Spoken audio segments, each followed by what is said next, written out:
Before we start today's episode, I want to give a bit of a heads up and a content warning because during our conversation, Ruby and I talked about an illustration that she made in response to a mass shooting here in New Zealand. While we don't go into the specific details of that event, its impact on Ruby's career is mentioned multiple times. I have noted the timestamps in the transcript where this topic starts and ends, so you can feel free to skip that section as you can still enjoy the rest of the episode without listening to that section. Above all, I really want you to just be kind to yourself, so if you need to skip that section, it's fine, and if you need to miss the whole episode, we totally understand. Do what is best for you. There will always be other episodes for you to listen to, and I would love to see you in those. Now, if you are ready, let's start the episode and talk to Ruby. We all dream of that viral moment when our work is seen around the world, millions of people tell us how much they love it, and it takes our career to the next level. But what happens when that's how your creative business journey starts? And where are you supposed to go from there? I feel like we all are kind of meant to follow this career path, neatly going up a hill till we get to the top. And I felt like I just kind of catapulted like 0 to 100. And then since then, I've had to kind of fill in all the steps in between. The voice you just heard is Ruby Jones. Ruby is an illustrator based in Wellington, New Zealand. She likes to make art that shines a little bit of light on everyday moments and reminds us what it means to be human. In this episode, you'll learn what happens when your art goes viral and Time magazine becomes your first client, insights for publishing books as an artist, how to simplify your social media strategy and follow your creative instincts, how important your values are to your creative business, and how to keep creating when the world is overwhelming, plus so much more. So if you're ready, let's start the episode and talk to Ruby. Okay. So, welcome to the show, Ruby. The people have heard a little bit in the introduction about what you do right now, but I would love to kind of throw things back a little bit and understand where your journey has started. So, my first question is, have you always been a creative? Tell me about where little Ruby was and were you a creative back then? Yeah, I have always been. It's funny when people ask, like, when did you start drawing? And I honestly cannot remember. It just my brother and I, from the youngest age, that's all we were obsessed with. And I just remember as a kid sitting around for hours, surrounded by piles of paper, just drawing little people. That's all I ever wanted to draw was people. And nothing's changed really. I just kept drawing, not thinking that it would ever turn into any kind of career. I just loved it so much, and I was like, this can just be my precious little side thing for me, and if I ever happen to make any money off it, that would be great. But I wasn't like actually pursuing it. And then I kind of feel like, as cheesy as this sounds, I feel like illustration, I don't know, it almost chose itself for me as a career in a way, because obviously it's a dream, but then it kind of came as such a surprise out of nowhere. Yeah. Sorry, that was a big blab. No, that's great. And I love that, like, I feel like so many people find drawing people intimidating because it feels hard, but you were like, no, that's my favorite thing. I love drawing people. I know, it's so funny. I remember as a kid as well thinking, like, why would I want to draw anything else? Like, I think I love this idea of, like, I don't know, every person just has so much that we don't know about, so much to discover, so many stories. And like, I just remember thinking, like, why would I draw a cat if I already know what that cat looks like? Whereas a person, I could just pull everything from my brain and that person didn't exist before I drew them, kind of thing, Yeah, that's so fun. That's so beautiful. Okay, so you mentioned that sort of illustration chose itself, or it chose you in a way. So tell me about that. How did you get into illustration as a career? Yeah, so I had just been like sharing my drawings for years online, just to like a few hundred followers, my friends and family. And I also happened to do that one day on the 15th of March 2019. And I had done an illustration in response to the terrorist attacks in Christchurch. Honestly, not thinking a huge amount about that drawing when I did it. It was just such a like reaction in the moment illustration. And I just shared that again, like to a few hundred people, thinking this is just like the tiniest hand to hold in this moment. Like, it wasn't meant to be an enormous thing. And then it kind of just took on this life of its own, and like somehow just kind of went right around the world, and still feels like surreal saying that today. And like it was pretty surreal experience. Yeah, I remember seeing that post, and it like everybody was sharing it on their stories. And I'm from Christchurch too. I don't live there anymore, but from there, and so I was very like aware of what was going on and sharing and talking to my family and everything too. And so seeing everybody posting, and I was posting and all of that, and so I saw that post going around everywhere, and it definitely was this like very intense like viral moment. And I didn't realize that was the beginning of your, I guess, career as an illustrator. So what did that look like in kicking off your career? Yeah, well, it's pretty crazy. I think I'd maybe done one paid illustration job before that. So that really was like kind of it. And then honestly, from like that evening of 15th of March, my inbox was just like flooded with offers for as many jobs as you can imagine. And then ironically, my then proper first paid job was the cover of Time magazine, which came like 2 or 3 days after that first drawing, which is like that. It's so insane. So yeah, that was actually the start for me, which is bizarre. I kind of think of it like I don't know. I feel like we all are kind of meant to follow this career path, you know, neatly going up a hill till we get to the top. And I felt like I just kind of catapulted like 0 to 100, and then since then I've had to kind of fill in all the steps in between, you know. Yeah, what a dream, but also kind of a chaotic like Totally. now I have to figure everything out that I wasn't really prepared to have to figure out, I can imagine. Because did you have any of the like behind the scenes things set up for doing like paid work or for like having a brand? Yeah, you sort of were playing catch up on those things? Yeah, honestly, I had absolutely nothing. I'd just literally been I don't even think I had a desk. I had just been drawing on my bed. And then it was suddenly like I did have to figure all that out within a few days, a few weeks. Because of course people were emailing saying, I want to buy this drawing and that print. And I was so overwhelmed. And yeah, I just can't, it's funny as well because there wasn't anyone around me that I could be like, oh, anyone been through this experience? So I kind of did have to just muddle my way through until I worked out what to do. Yeah, totally. So how did you like mentally manage the experience of going quote unquote like viral, especially when it was around something so intense as the terror attacks in Christchurch? Obviously, people go viral all the time and they can sort of like capitalize on that virality, but you're going viral because of something that's quite awful. but yours, you know, the content you created is a beautiful response to that. So you want to make the most of, you know, this opportunity and this career, but then obviously something awful is happening at the same time. How did you mentally balance all of those emotions that I can imagine were going on at the time?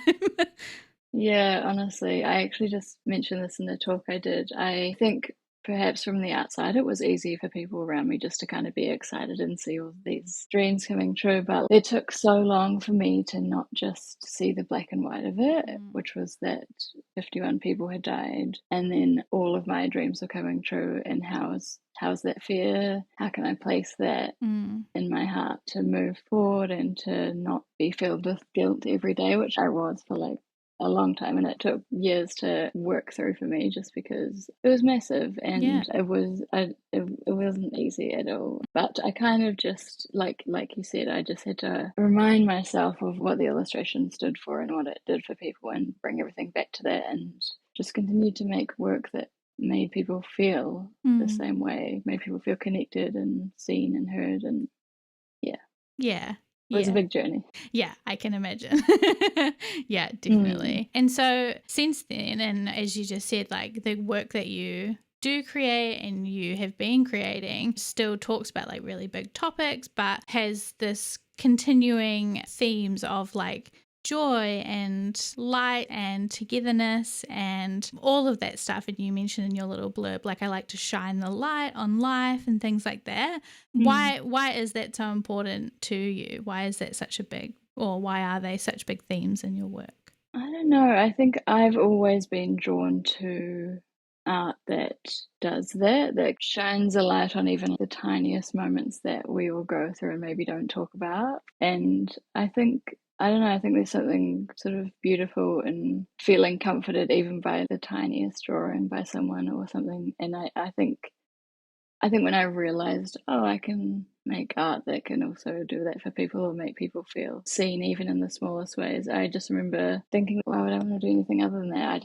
I think I love kind of stopping and like we run around crazily in life. Everyone's always frantic. We've got a million things to do. And I kind of also like making just like a little pause in that as well, you know? Yeah. It reminds us to stop and look after ourselves, look after each other. Yeah, totally. I know, like, at the moment you have on your store this print that's different cups of tea and the different moments that you have different cups of tea in. And that's like, I love that print because like cups of tea to me are like just those little moments of joy in your day, or like moments of calm or moments of like connection. And that's, yeah, something to me that like, I love that print because it resonates with me as like, you know, I have a lot of things going in my life, but every moment that I can sit down and just have a cup of tea is a moment that I can like just take a break and just calm down and like come back to myself, or I can sit down with a friend and have a cup of tea, or like it's just, yeah, just those little moments that you can remind yourself like everything's okay. Or like I can just focus, if I can just focus on this cup of tea right now, that's okay. Yeah, I know there is something about a cup of tea as well. Like it feels like I don't know, it's something incredibly comforting in all those different moments. Yeah. Yeah, thank you. Yeah, no problem. I'm from England originally, and I think every British person feels like a cup of tea can solve absolutely everything. Yeah. It's just ridiculous. But I love that like you have those messages, and it feels like you have really like very clear values in yourself and your business and your work. Is that something that you have done intentional work to kind of figure out in your brand, or have you just kind of come naturally over time? Or yeah, have you done any sort of brand strategy, quote unquote, work? Oh my gosh, I actually haven't. I feel a little bit useless in all the kind of business side of it all, to be honest. Like, I think what it comes down to for me is just that I continue to be my most authentic self, and I want that to always come through in my work and me as a person. It was kind of hard initially when I was like totally thrown in the deep end, and I was sort of like, oh, I could go in literally any direction right now. And I think I did just kind of have to make that decision of like, pulling it right back to like, no, what do I actually love making? What makes me happiest? And it's as boring and simple as it sounds. I just do try and stick to like being a nice person, being kind, and yeah, I don't know. I don't have much to offer in that space except just, I don't know, treat everyone you work with the most kindness, and then it comes back to you. Yeah, absolutely. And it sounds like, you know, you said you haven't really done some brand strategy work, but you kind of have by, you know, trying to, you know, asking yourself those questions. That kind of is what brand strategy is figuring out like, you know, what's important to me and what do I want to say and what do I want to come across as like that is that work. So you did it in essence, but not in like any structured kind of sense, but that's fine. Yeah. I do remember actually when everything started, I had one friend who said, just keep asking yourself when you're going to start like a new project or something, is does this align with your values and will you be proud of this in a few years to come? And I feel like I did continuously come back to those two questions, which is still really helpful to this day. Yeah, those are great questions for sure. Props to that friend. Yeah. And then in terms of your like visual brand, tell me about that at all? So have you done any work in terms of like fonts, colors, any of that stuff? I do try and stick to a pretty like full pastel tone palette all the time. I think I just like creating like a soft gentleness in my work, but I mean it's fun to play around with different colors as well. I haven't done a lot of work around fonts really. I feel like I sort of found my handwriting, just my general handwriting font seemed to, I don't know, people seem to respond to that, and I ended up using that in my books, and I've kind of probably maybe overused it now, but it feels like a sort of treasure that I try and hold on to in all my work.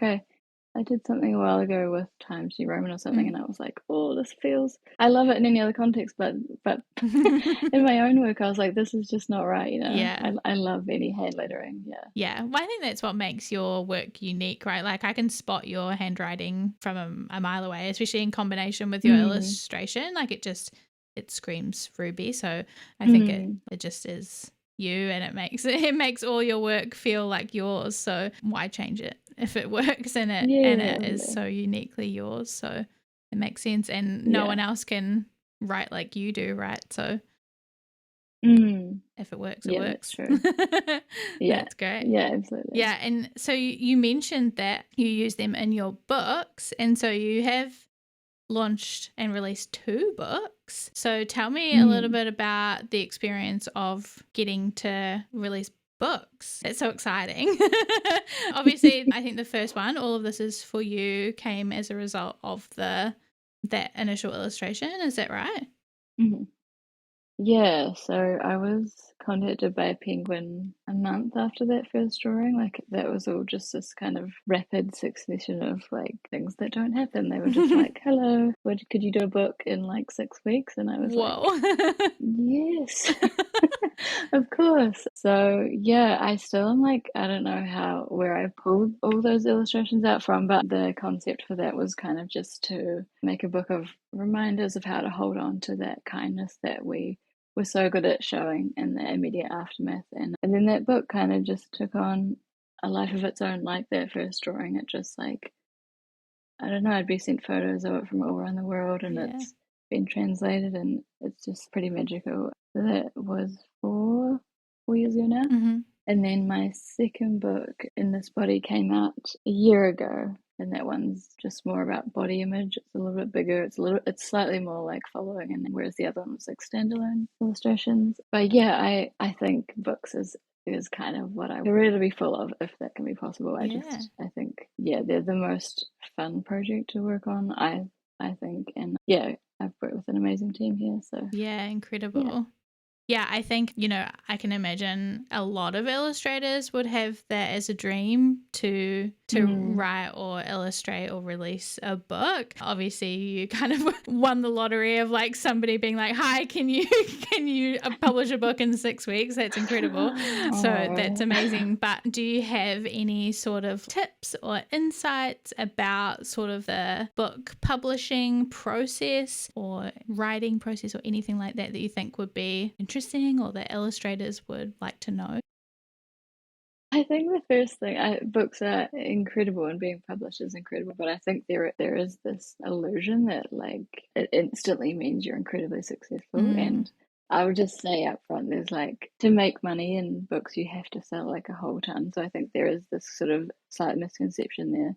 That's just, I'm being grumpy on my first point. My second point, I think like it can be really fun if you have an idea for a book and maybe you're not the illustrator or you don't have the right words, and then finding someone whose work you love and just bringing a proposal together like that, and then sending that off to some publishers rather than just sending in an idea on your own can be kind of fun. But I guess also as well, like there's a lot of publishing houses here and overseas. I think people just think of the big ones a lot of the time. So I think it's so worth just having a Google and looking at how many there are. Even in New Zealand, there's a whole bunch. So, and like self-publishing as well, I think is such a great avenue to go down. A friend of mine, I think he self-published 2 or 3 books. Wow. And then he was published by Penguin here. And yeah, I don't know. I feel like that can also be a nice way to start out, if you can afford it. Yeah, those are great tips. I think, like you said, it's such a big dream, but just having insights from somebody who's actually done it is really valuable. So that's amazing. And I think in terms of, like you said, the fact that you have to sell those books and obviously you have like a shop full of products and you're getting client work and stuff too. I'd love to talk to you about like social media and marketing in general. What has been your sort of social media strategy, or do you have a social media strategy in general? And then we can talk specifics, I guess, from there. I don't terrible. I don't really have a strategy at all. No, I just honestly, my only thing is that I do try and connect with as many people on there as possible. Mhm. Like anytime someone takes a moment out of their day to send me any message, I always respond because I'm so aware of like that's literally how I got my start. And I feel like I owe everything to every single person on there supporting me. So I just remember that. And I kind of like to, I think for a long time, I got into that awful headspace of being like, terrified of social media, you know, when you start to, the anxiety works up and you're like, oh, this, I have to post every 3 days and it has to be this good. And then I just sort of, I don't know, I just started remembering that like no one's sitting around waiting for you to post something. Mm-hmm. And I don't know, I feel we put a weird amount of pressure on it sometimes. And while I love it, I think sometimes I can tell when I start to put more energy into working that side up, then that can take away from actually doing art and stuff. I'm kind of, I don't know, I'm aware of like just finding an okay balance that works for me there. Yeah. So that's a long-winded answer that I don't really have a strategy. No, I think that's a very like healthy approach to Instagram, especially like when you do have such a big audience. I feel like it could very easily become like quite a big pressure. So to have that kind of self-awareness and to have the ability to separate that and be able to be like, yeah, no, like I want this to still be fun and to still be like a healthy relationship with my audience and stuff is really good. And so are you, where are you posting on social? Are you focusing on just like one platform or are you everywhere, or yeah, what are you doing in terms of that? It is pretty much just Instagram at the moment. I have made a TikTok account, but I'm not sure how I feel about it yet. Yeah. I've made like 2 videos. Yeah. And I don't know, it's a kind of a space I want to get into. My brother said I'm too old for it, but I don't know. I don't know. I really want to get into more just videos in general. Yeah. Not just because that's what the algorithm is demanding, but like animation and stuff. I'm so aware of like there's so many doors I'm yet to even go through and look at. So yeah, at this stage, just Instagram. I do still have Twitter or X, but I'm not really on there now. Yeah, fair enough. I think a lot of people are not really on there now. Yeah. Yeah, I love that. I think it's cool that, you know, we can just focus on one platform and then explore as you feel interested or explore like, yeah, intrigued by exploring rather than feel forced to because everyone else is or an algorithm is telling you have to or whatever. Yeah, it's cool to just, and that's what I try and like teach people is like just do what you find interesting and what is the type of content you actually want to be making, because if you try and force yourself to make video but you hate making video, then you're going to get burnt out on making videos, right? Like that's not going to be fun for you and it's not going to have good results in the long run. But if you love making video and you're actually excited about that, then that's great. Or if like you said, you're like, oh, what if I could animate some of my illustrations, or I could like do some of this, and that could be fun, then that's exciting and you should follow that curiosity, and that's cool. So that's exciting, and I'm interested to see how your TikToks go.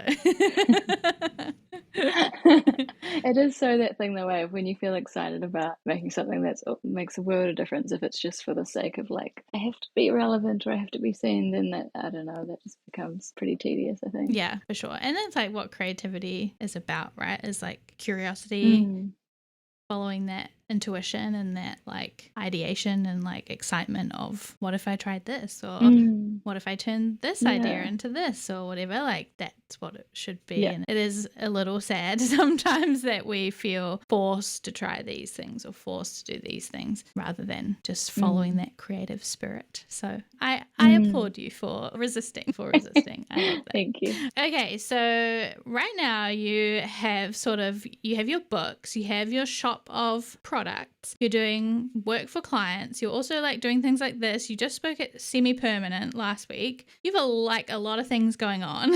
So I would love to know, how do you sort of balance all of the parts of being an illustrator and building and growing a creative business? What is your sort of approach to balancing everything, if you have one? And I feel like I learned from that first year or two about burnout. Mhm. And I'm so aware now of not going near that. Mm. Like, I love my work. I love what I do. I know how privileged I am, but that doesn't mean it's not still work. Like, I think lots of people can just kind of think we're sitting around with our feet up, drawing little pictures, Mhm. having tea all day. And it's kind of like half of it's like emails and tech stuff. And we're not always just drawing and painting and having a lovely time. But I think for me, it is about learning to actually say no Mm. to some work that I used to feel this sense of, oh, I better say yes to everything in case nothing comes along tomorrow. And now I just want to do the work that I love and that totally aligns with my values and what I care about. And I also have kind of learned to, I feel like I used to bend over backwards for people a bit. And now I've actually learned, oh no, I'm allowed to also negotiate due dates and stuff like that. So I'm just better at now being more assertive and spreading out my workload rather than, working crazily till 2 a.m. for weeks on end. So yeah, I think it's just about recognizing when you need to stop and actually put yourself first. And I think as well as freelancers, it's easy to, when you go to your regular office job and you can have a sick day or take a few days off and you leave, it's so easy to forget to do that as a freelancer. So I think actually recognizing I feel really awful today, I just need a day for me, Yeah. just little things like that. Yeah, absolutely. I am still learning that same lesson. But we get better at those things over time for sure. Totally. I Yeah. was also reading some of your other like interviews and stuff that you had done. And I read in an interview that you had done with Smiling Mind that you had said that at the time, this is in 2022, that you had found yourself kind of overwhelmed with the state of the world. Obviously, there's still a lot kind of going on with the world right now. And there's like lots of things going on in our personal worlds too. How do you sort of like keep creating, keep building your brand, keep being creative when there's so much going on and when maybe you do feel overwhelmed or there is a lot of things going on? How do you approach that? Oh, that's such a good question. I think for me, I definitely do still clearly get overwhelmed by the state of the world, but I think I kind of I try not to get too overwhelmed with it. And in myself, I try and live every day remembering how grateful I am for everything I have, how lucky I am. And I think I've kind of worked out ways of like putting that into, even when I make a coffee in the morning, I don't say anything out loud or have a post-it note or anything, but in my head I'll just be like, how lucky that I can just press a button and I have a hot cup of coffee in my hands, or that I can turn the tap on and I have running water. So like I just try and have those little moments through the day that remind me how lucky I am and how beautiful life is for me right now here, and like hold on to that for me and try not to feel guilty about what else is happening around the world that I actually can't change at all. Because I think I used to kind of sit with that a lot and end up in like this ball of overwhelmed anxiety and stuff. And yeah, I think it's about recognizing what I can't change and then actually channeling that into work when it feels right as well. Like I did feel this strange pressure for quite a long time to sort of comment on every big world event, and I kept getting messages from people saying, can you talk about this thing in this country and do a drawing for this thing? I remember thinking, oh my god, am I meant to be doing that? And then I realized I just had to pull it back to that. The first illustration was so genuine, it was so in the moment, and I was like, I can't force that. So I remind myself of that too. I don't ever try and force something out about a big idea or a big conversation. I just kind of let it come to me, even if it's like 2 a.m. and you have a thought, I'll just jot it down. But I don't know if that answered your question. Yeah, definitely. Yeah. I love that idea of, like you said, like grounding yourself in gratitude and reminding yourself of the things you can't control so that you can channel your creativity in ways that you can control. I think that's like a really good balance and a nice way to like be able to not get too overwhelmed when things are overwhelming, whether that's in your personal life or in the world. It's helpful in both ways. So I think that's a great answer. And so to wrap things up, I have a couple of questions that I ask everybody. So my first question is, what do you think is the biggest lesson that you have learned about branding your passion? I think, I don't want this to sound like a negative one, but I think I've learned that if you do work that appears like really soft and feminine and caring, people often think that you will happily work for free. And I feel like businesses often want to also use that to their advantage. So I guess I've just learned to be wary and to actually, yeah, I don't know, just remembering to hold on to what your work means to you and not letting people take you for a ride, if that makes sense. Yeah, that does make sense. That's a really interesting thing that I hadn't thought of, but like makes so much sense, but is annoying, like is so rubbish. Totally. Like I hate that. Yeah, but we're not working for free. Yeah, but it makes so much sense, but I hate it. Yeah. Yeah, but I think that's definitely is a great lesson that you have learned and that we can pass on, and that is good that you have learned that now you can like stand strong, that even if people come with those expectations, you can be like, well, no, I might look that way, but actually I will not. No, absolutely. Yeah, so that's great. Okay, and so if then you were to give some advice, doesn't have to be related to that question, but if you were to give some advice to other creatives who are thinking about branding their passion, what advice would you like to share with them? Lame as it sounds, I think at the end of the day, remembering what the work is that makes you happiest and what you love making, because the minute you try and feed into what you think other people want or what the algorithm wants, I feel like you're just going to end up kind of miserable. And I feel like that can also come through in your work. If you're not loving it, people can tell that, you know? Yeah, amazing. Well, thank you so much for sharing your story and your advice and your lessons with everybody. I have loved learning all of that about you, and I know that everybody listening is going to learn so much from your story and everything that you have shared. So thank you so much. Do you want to tell the people where they can find you and what you would love for them to go and check out? Thank you so much. My handle is Ruby Ellis Rose, and my website, rubyellisrose.com. You can just go look at my little drawings there. You can say hi to me anytime. I don't have anything to promote right now. I'm wrapping up for the year, but thank you so much for having me. It's been such a pleasure. Yeah, no problem. Thank you for joining me. And I'll put all the links to all those things. And you said you have nothing to promote, but you can go and check out the books. You can go and check out the shop, buy all the prints. I want to go get the teacup one. Exactly. Yeah, so we're going to go support Ruby in all of those ways. Yeah. Thank you so much. Okay. Thanks for listening to this week's episode of Brand Your Passion and choosing to spend time with me learning all about branding, business, and all things creativity. You can find more episodes just like this one at makerandmoxie.com/podcast. If you like this one, you can tap that subscribe or follow button so that you're notified about each and every new episode. And if you've got a spare second, please leave a review on iTunes or wherever it is that you're listening to this podcast, because I would absolutely 100% love to hear from you. If there were some helpful goodies in this episode for you, it would mean the world to me as well if you could screenshot that podcast player right now, hop on over to Instagram or Twitter and tag us at Maker and Moxie. By subscribing, reviewing, and sharing, you're helping reach more creators just like you, so that together we can make the world a more creative place, one brand at a time. We can't achieve this mission without you, so your support means the absolute world. I will talk to you in the next episode, but until then, keep creating.